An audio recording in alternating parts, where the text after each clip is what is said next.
Assalamualaikum warahmatullahi taala wabarakatuh. Kembali di sini saya akan menjelaskan materi selanjutnya di mata kuliah penjaminan mutu perangkat lunak. Baiklah, langsung saja kita masuk materinya, yaitu komponen pra-proyek.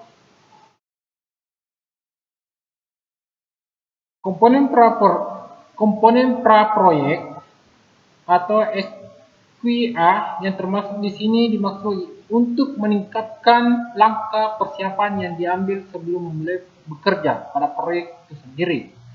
Yang pertama itu tinjauan kontrak, kedua rencana pengembangan dan kualitas.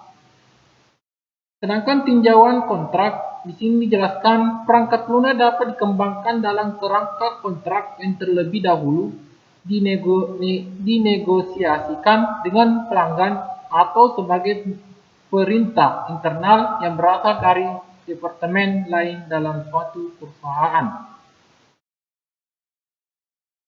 Tinjauan kontrak selanjutnya yaitu suatu perintah internal mungkin berupa permintaan untuk mengembangkan sistem perangkat lunak firmware untuk ditanamkan dalam produk perangkat keras.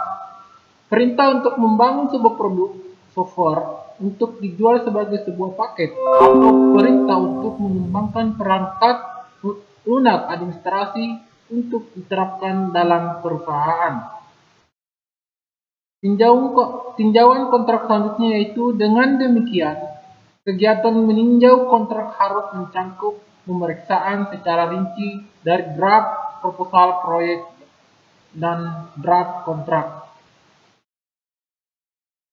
Secara khusus, tinjauan kontrak meliputi kegiatan. Poin pertama itu klarifikasi yang dipersyaratkan pelanggan. Yang kedua itu review jadwal proyek dan perkiraan kebutuhan sumber daya. Yang ketiga itu evaluasi kapasitas staf profesional untuk melaksanakan proyek yang diusulkan. Yang keempat yaitu evaluasi kapasitas pelanggan untuk memenuhi kewajibannya. Yang kelima, evaluasi risiko pengembangan. Yang kedua, rencana pengembangan dan kualitas. Di sini dijelaskan yaitu setelah kontrak pengembangan perangkat lunak ditandatangani atau sudah terdapat komitmen untuk melakukan suatu proyek internal untuk kepentingan departemen lain dalam suatu organisasi, maka rencana proyek disiapkan dan kegiatan terpadu penjaminan kualitas. Rencana ini termasuk rincian tambahan dan revisi yang diperlakukan berdasarkan rencana sebelumnya yang disediakan sebagai dasar untuk proposal dan kontrak saat ini. Proses pengajuan suatu tender dan penandatanganan sebuah kontrak biasanya berlangsung beberapa bulan. Selama periode ini, perubahan mungkin terjadi misalnya dalam hal ketersediaan staf, kemampuan profesional, dan sebagainya.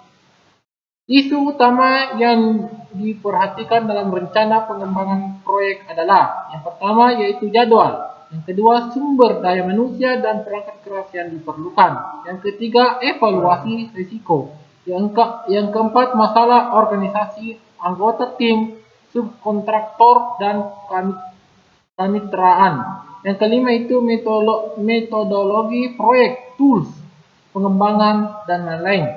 Yang keenam, rencana pembangunan kembali dari perangkat lunak. Isu utama yang diperhatikan dalam rencana kualitas proyek adalah yang pertama, sasaran kualitas dinyatakan dalam istilah yang sesuai dan terukur. Yang kedua yaitu kriteria untuk memulai dan mengakhiri setiap tahap proyek. Yang ketiga, daftar tinjauan, tes, dan kegiatan verifikasi dan validasi lainnya yang dijadwalkan. Demikian materi yang dapat saya jelaskan. Kurang dan lebihnya mohon dimaafkan. Wabillahi taufiq wal hidayah. Assalamualaikum warahmatullahi wabarakatuh.